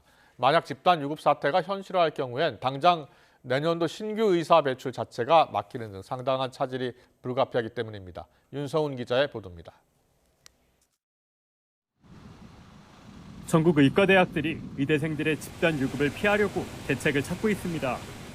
1학기에만 한시적으로 유급 기준을 적용하지 않도록 하는 특례 규정을 검토하는 게 대표적입니다. 학점을 취득하지 못한 과목은 2학기 안에 이수하도록 기회를 주겠다는 겁니다. 또 일부 의대는 기존 학기 단위로 운영하던 교육 과정을 학년 단위로 전환하는 방안을 모색하고 있습니다. 그러니까 일단 시간을 벌 수 있는 방법을 마련해 놓은 거죠. 결정이나 그런 걸 대학에서 할 수 없으니 일반적인 학사 행정으로는 대응하기 어렵고 비상적인 사태들을 상정한 상태에서 진행을 하고 있는. 고등교육법 시행령에선 내년 2월까지 30주 이상의 수업일수를 채우도록 규정하고 있습니다. 2학기 일정이 9월부터 시작된다는 점을 고려하면 다음 주에 수업이 정상화돼야 8월 말까지 한 학기분에 해당하는 수업 일수를 채울 수 있습니다.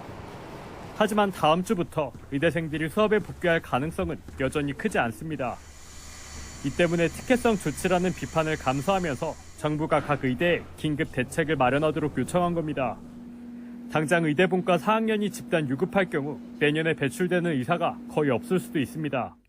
그 후에 이제 전공의가 안 들어오기 때문에, 근데 문제는 지금 다 이렇게 밀릴 거라서 내년에는 모든 사람이 다 없을 거거든요. 학생뿐만 아니라 모든 전공의도 없을 거고, 위기감을 지금 좀 사람들이 잘 몰라서 그렇지 아주 심각한 상황이니까요. 의대 증원에 대한 반발 탓에 신규 의사 배출 차질이 우려되는 역설적인 상황. 정부도 국가시험 일정의 조정 방안을 살펴보고 있지만 의대생들의 참여가 끝내 없다면 최악의 사태를 맞을 수 있습니다. YTN 유성훈입니다. 일본 도쿄에서 한일 양국 경제인 회의가 진행되고 있는데요. 올해 56년째로 매년 정례적으로 열리고 있습니다. 그런데 이번에 라인 야후 사태 속에 개최되는 만큼 관련 논의가 있을지가 궁금합니다. 일본 현지 연결합니다. 김세호 특파원. 네, 도쿄입니다. 지금까지 야후 관련 발언이 나왔나요? 네, 이번 한일 경제인 회의는 한일 양국 간 라인 야후의 지분 문제를 놓고 신경전이 벌어지고 있는 만큼 어느 때보다 주목받고 있습니다.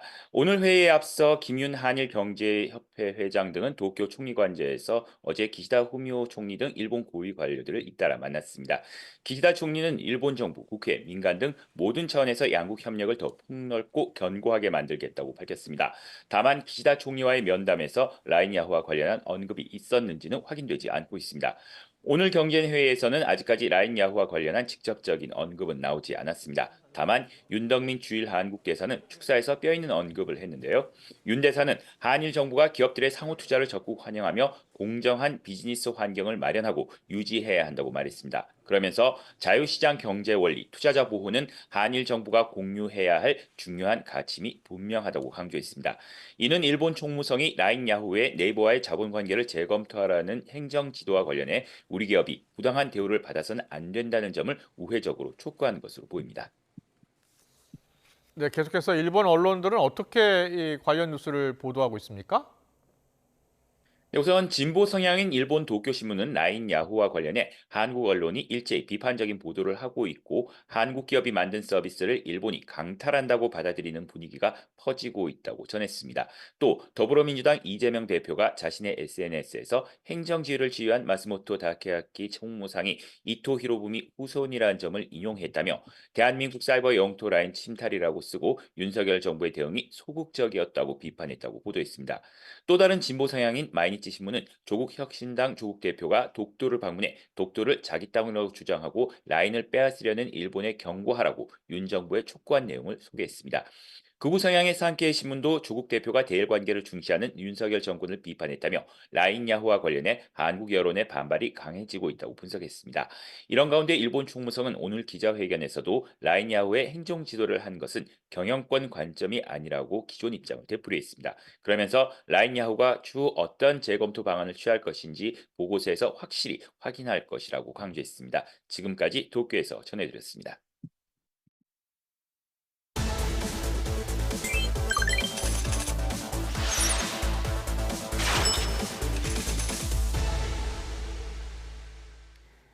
화요일 경제 픽5 시작합니다. 오늘은 경제부 오동건 기자와 함께합니다. 어서 오세요. 네, 안녕하십니까. 네, 첫 번째 키워드부터 보고 시작하겠습니다. 네. 화면 주시죠. 네, 불안 달래기. 오늘 라인 플러스 직원 설명회. 네, 오늘 라인 플러스 직원 설명회가 곧 열리는 거죠? 그렇습니다. 어떤 내용이 담길까요? 네, 조금 전에 이제 도쿄에서 특파원이 정리해 주셨듯이 상당히 민감한 사안이 돼가고 네. 있는데요. 오늘 6시에 지금 예정이 되어 있고 6시에 어떤 이야기가 나오느냐에 따라서 상당한 분수점이 될 것으로 보입니다. 일단은 직원들의 불안감이 커지기 때문에 네. 직원 내부에 설명을 하는 행사라고 보면 되고요. 라인 플러스 등 라인 야후의 한국 법인 직원이 약 한 2,500명 정도가 됩니다. 네. 네이버 측은 모든 가능성을 열어놓고 소프트뱅크와 협의에 나가고 있다. 이렇게 발언을 했잖아요. 그러니까 네. 이 모든 가능성 때문에 좀 불안감이 커지는 상황이었습니다. 그러니까 고용 불안 등이 생길 수밖에 없는 상황이다 이렇게 분석을 한 건데요. 지분 일부가 좀 넘어가면 이 2,500여 명이 자회사 신분으로 바뀌게 됩니다. 그렇군요. 그러니까 고용 불안이 있을 수밖에 없죠. 이은정 라인플러스 대표 등 경영진 직접 상황을 설명할 것으로 전망되고 있고요. 직원들은 라인 서비스를 위해서 투자한 노력, 또 기술, 또 역사, 소프트뱅크로 이게 다 모든 것이 넘어가는 것 아니냐 이런 좀 우려가 나오는 것이 사실입니다. 네, 우리가 라인 야후 상황은 여러 차례 정리를 했는데요. 네. 그 지분 구조도 설명해 드렸고요. 그런데 이게 단순히 경영권을 잃는 상황이 아니라면서요. 그렇습니다. 이게 일부 전문가의 주장이기는 합니다. 그러니까 네. AI 연구 분야랑 좀 밀접한 관계가 있다. 이렇게 보는 시각이 존재하고 있습니다. 인공지능에 가장 필요한 것이 데이터인데요. 네. 이 메신저에서 사용되는 수많은 데이터가 소비 패턴도 있을 것이고 어떤 개인적인 내용도 있을 것이고요. 이런 것들이 빅데이터의 연구에 활용될 수 있다라는 네. 부분들을 강조하는 것인데요. 그래서 이게 미래 먹거리를 내준다 이런 시각도 존재합니다. 직접 전문가의 이야기 들어보시죠. 사실 석유를 생각할 때 예전에 우리 사회의 자원이 어떻게 큰 경제적 자원이 석유였다고 한다면 최근 들어서 그런 얘기 하시는 분들 많으시거든요. 다음 세대의 자원이라는 건 결국 데이터다. 그리고 그 데이터를 석유로 비유한다면 석유가 나오는 유전은 결국 어디냐? 플랫폼이다. 라는 거죠. 그러니까 사실은 메신저라고 하는 것은 일본인들 그 사용자들의 그 매일매일의 생활이 거기 담겨 있는 거고 생활 패턴이나 모든 것들이 소비 습관도 담겨 있는 거고. 네, 그렇습니다. 그리고 이 그래픽을 보시면 알겠지만 이 라인 야후가 가지고 있는 자회사, 여기에 간편 결제도 있고요, 쇼핑몰도 있고, 이커머스도 있습니다. 사실상 모든 거를 과다라고 있네요. 이게 어떻게 될지 모르는 거죠. 여기서 네. 만약에 미래에 아마존이 나올 수 있는 것이고, 그러니까 미래의 어떤 가능성들을 다 버린 것 아니냐. 만약에 여기서 전매를 하게 되는 경우는 앞으로 매출과 성장 가능성을 모두 포기하는 것과 마찬가지다. 이런 얘기가 있습니다. 그러다 보니까 좀 대응이 늦은 것 아니냐 이런 지적도 나옵니다. 처음 개인정보 유출 사건이 23년 11월이었습니다. 네. 그리고 올해 3월 1차 행정지도가 내려졌는데 2달 정도의 시간이 있었지만 좀 일본 정부의 의도를 파악하지 못했던 것은 아닌지 좀 발빠르게 대처했어야 했다 이런 지적도 나오고 있습니다. 네, 대응이 늦었다는 지적도 있지만 뭐 앞으로의 대응이 더 중요한 거니까요. 맞습니다. 네, 네. 오늘과 내일 한일 경제인 회의도 진행될 예정이니까 네. 한번 지켜보도록 하겠습니다. 두 번째 키워드 영상과 함께 만나보겠습니다.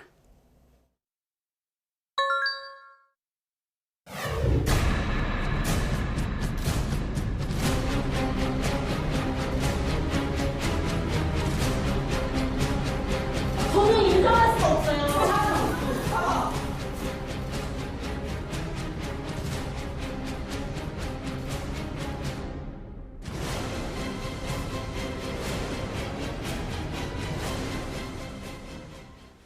네. 초코바처럼 숨긴 골드바. 네. 정말 줄줄이 나오던데요. 이 예. 모든 것이 이제 세금 추징을 피하기 위한 거죠. 맞습니다. 네. 국세청에 재산 추적팀이 있습니다. 네. 정말 끈질기게 추적해서 1원이라도 다 네. 걷어간다 이런 것인데 이번에 641명에 대한 재산 추적 조사를 실시했고요. 이제 영상으로 계속 그 과정이 소개를 해드릴 텐데 숨긴 재산, 이 중에서 요즘엔 가상자산, 가상화폐가 있잖아요. 이 부분도 처음으로 국세청에서 직접 매각해서 징수를 했습니다. 국세청 재산추적팀 이번에 9차례에 걸쳐서 잠복, 탐문 이렇게 해서 체납자의 실거주지를 확인하고 체납을 했습니다. 그런데 가봤더니 해외 유명 화가 그림 수십 점이 네. 이게 그러니까 명의를 좀 바꾼 상태로 이렇게 자기 것이 아닌 것처럼 갖고 있었어요. 네. 체납자가 이렇게 많은 골드바 또 명품 시계를 보유하고도 있었고요. 아. 세금을 안 낸 사람이 이렇게 덜미가 잡혔는데 그러니까 이게 정말 100g 하나에 가격이 한 1,200만 원대가 되고요. 화장대 또 쇼핑백이 미니 골드바, 외화 현금 명품 시계도 쏟아지게 됩니다. 증여세를 내지 않은 체납자가 지인 명의로 몰래 그림을 숨겨와서 국세청이 미술관에 수색해서 10억 원 상당의 그림 수십 점을 압류하기도 했고요. 종합소득세를 내지 않은 전직 학원 이사장도 2억 원 상당의 해외 유명 화가 미술품을 감춰오다 강제 징수가 되기도 했습니다. 네, 세금 낼 건 내고 재산을 모아야겠죠. 네. 끝까지 추징해야 할 것 같습니다. 예. 세 번째 키워드 함께 보겠습니다. 부활했던 사전 청약, 다시 무덤으로. 네, 사전 청약 이야기인데 우선 사전 청약이 어떤 걸 말하는지 한번 짚어볼까요? 청약 그럼 다실 텐데 사전 청약은 뭔가 하면 보통 청약은 착공 시점에 이루어집니다. 근데 이거보다 한 시점이 1에서 3년 정도 앞서서 실시가 됩니다. 그 계획 단계부터 청약을 한다고도 볼 수 있을 텐데 이게 이명박 정부 2009년 도입이 됐었습니다. 그런데 문제가 있어서 2년 만에 폐기가 됐고요. 문재인 정부 때 집값이 폭등하는 시기 공급이 필요했기 때문에 좀 급하게 2021년 7월에 사전 청약을 재도입했습니다. 본 청약의 수요를 조금 분산시키기도 하고 높은 경쟁률을 해소하는 장점이 있습니다. 그런데 시공이 예정처럼 진행되지 않거나 지연되면 문제가 될 수가 있겠죠. 그런데 이런 문제가 실제로 발생했습니다. 전문가의 말 들어보시죠. 네. 청약을 하면은 언제 입주한다라는 시점이 대충 명시가 되잖아요. 금액도 어느 정도 명시가 되기 때문에 거기에 맞춰서 그 청약을 하는 분들이 자기의 그 주택 이동 계획이나 전세나 전세 사시는 분들은 전세 계획이 있고 자금을 확보하려는 계획도 있고 다 계획을 세워야지 움직일 수 있는 거기 때문에 그 계획이 틀어짐으로 인해서 오는 피해는 되게 많이 있어요. 그렇습니다. 실제로 이 문제가 발생을 했고 본 청약 일정에 차질을 빚는 곳이 생겼습니다. 제 그래픽으로 보시면 모두 99개 단지가 있었는데 사전 청약을 했고 국토부가 진행해서 이 파악을 해봤습니다. 진행 상황을. 32곳 가운데 본 청약이 계획대로 완료된 곳은 단 한 곳뿐이었습니다. 한 곳이요. 예, 딱 한 곳. 이 피해가 잇따르자 국토부는 향후 신규 사전 청약을 중단하기로 했는데 제대로 좀 보완해서 장점을 살려야 했다 이런 지적도 존재합니다. 네, 부동산은 워낙 큰 돈을 움직여야 하니까 사실 하루 이틀만 어긋나도 곤란한 상황에 처하게 맞습니다. 되잖아요. 예. 앞으로 피해 없도록 후속 조치가 좀 탄탄히 이루어져야 할 것 같습니다. 예. 네 번째 키워드 보겠습니다. 화면 주시죠. 네, 3명에 4천만 원. 네, 어떤 기업이 또 출산 정책에 나섰나요? 예, 우리 이하린 기자도 충분히 지금 돈을 받을 수 있는 상황이기도 한데 네, 저는... 자녀가 있기 때문에 예. 자, 콜마그룹 이야기입니다. 아이 셋을 낳은 직원에게 출산 장려금이 총 4천만 원. 셋째까지 낳으면 4천만 원이 되는데요. 3명을 다 낳아야 4천만 원을 주는 맞습니다. 건가요? 예. 네. 뒤로 갈수록 좀 더 많아집니다. 네. 첫째와 둘째가 출산을 하게 되면 그 직원에게 각 1,000만 원씩 지급이 되고요. 그럼 2천만 원이죠. 네. 셋째에게 2천만 원이 지급이 돼서 총 4천만 원이 지급되게 됩니다. 사실 이 재계에서 파격적인 출산 장려 정책을 가장 먼저 내놓은 곳이 부영이었죠. 이 부영그룹. 시무식을 지난 2월이었습니다. 시무식을 열고 2021년 이후 출산한 임직원에게 출산 장려금 1억 원씩 총 70억 원을 일시 지급을 했습니다. 또 이후 쌍방울그룹이 5년 이상 근속자 중에서 올해 1월 1일 이후 출산한 직원 대상으로 첫째가 3천만 원, 둘째 3천만 원, 셋째는 4천만 원 이렇게 해서 1억 원을 누적 지급하겠다 이렇게 밝힌 상황입니다.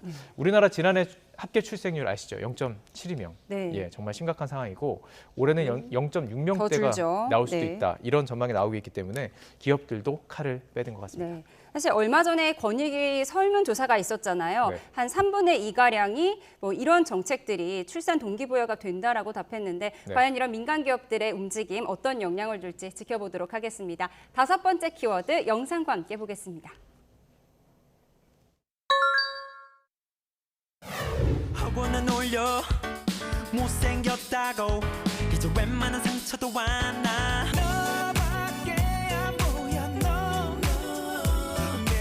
좀 못생긴 사과지만 8,000원대 정도 6개인가 8개가 있었는데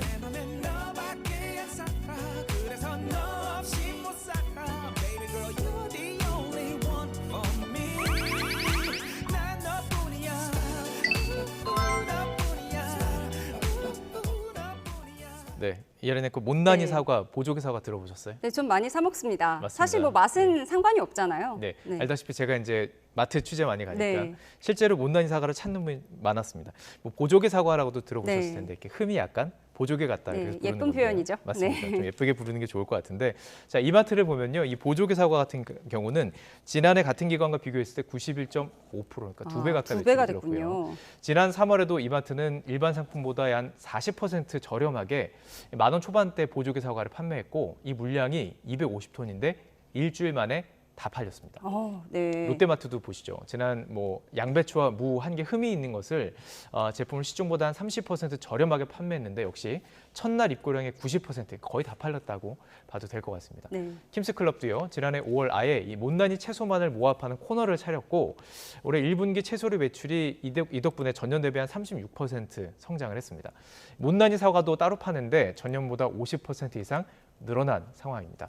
불황 속에 달라진 풍속을 엿볼 수 있었습니다. 네, 사실 농산물뿐만 아니라 요즘 제품에 흠 있는 제품을 싸게 파는 경우도 있잖아요. 리퍼브 제품이 인기다라는 뉴스도 보도해드린 적이 있는데 예. 신뢰 있는 선택일 수 있을 것 같습니다. 예. 네, 오늘의 경제 픽5 오동원 기자와 함께 살펴봤습니다. 고맙습니다. 네, 기업 동향 살펴보겠습니다. 인스타그램이 처음으로 네이버를 제치고 한국인이 오래 사용한 스마트폰 애플리케이션 3위에 올랐습니다. 앱 리테일 분석 서비스 YG앱 조사 결과 지난달 가장 오래 사용한 앱은 유튜브였고 카카오톡과 인스타그램이 2위와 3위를 기록했습니다. 프랜차이즈 치킨 업체 교촌이 조리 로봇을 추가로 도입했습니다. 경기 남양주시 점포 2곳에 새로 설치된 로봇은 치킨을 튀기고 부스러기도 제거하면서 점주의 작업 효율성과 안전성을 높이는 역할을 합니다. 기아가 3년 만에 전기차 EV6의 상품성 개선 모델을 출시했습니다. EV6는 기아의 최초 전기차로 지난 2021년 출시된 이후 3년 동안 세계 누적 판매 21만 대 이상을 기록했습니다. 신세계푸드가 부처님 오신 날을 맞아 연잎 모양 파이와 연꽃 무늬 단팥빵을 한시적으로 선보입니다. 지난 주말에는 봉은사 템플스타이에 참여한 외국인 관광객에게 빵을 무료로 제공했습니다. 한화생명이 다음 달 1일 63빌딩 1251개 계단을 오르는 수직 마라톤 행사를 개최합니다. 현재까지 계단을 가장 빨리 오른 기록은 7분 15초이고 이색 복장으로 시선을 끄는 참가자에게 베스트 드레서상을 시상할 예정입니다. 우리 축구대표팀 사령탑 1순위 후보로 꼽혔던 제시 마쉬 감독이 캐나다 지휘봉을 잡았습니다.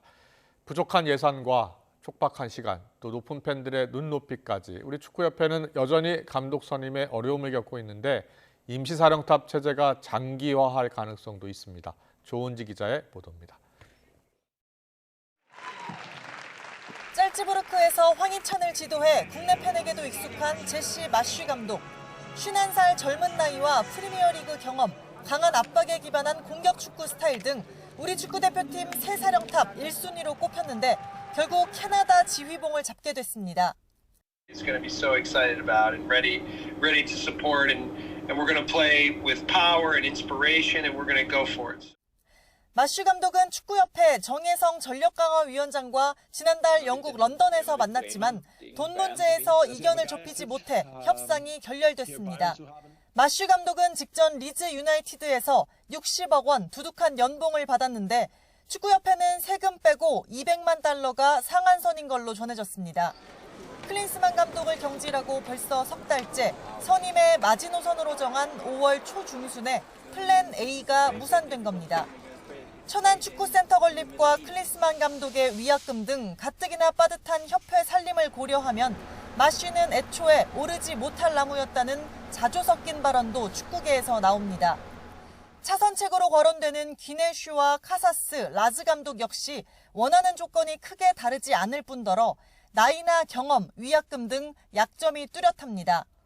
부족한 예산과 촉박한 시간, 높은 팬들의 눈높이까지 사령탑 찾기에 어려움을 겪으면서 원점에서 다시 살펴봐야 한다는 목소리도 설득력을 얻고 있습니다. 3월 A매치를 황선홍 감독에게 맡겼듯 다음 달 월드컵 2차 예선도 임시 사령탑이 나서고 9월 최종 예선에 맞춰 심사숙고하자는 겁니다. 5월에 유럽리그가 종료되면 감독들의 이동이 많아져 우리로서도 감독 선택의 폭이 넓어지는 것은 사실입니다.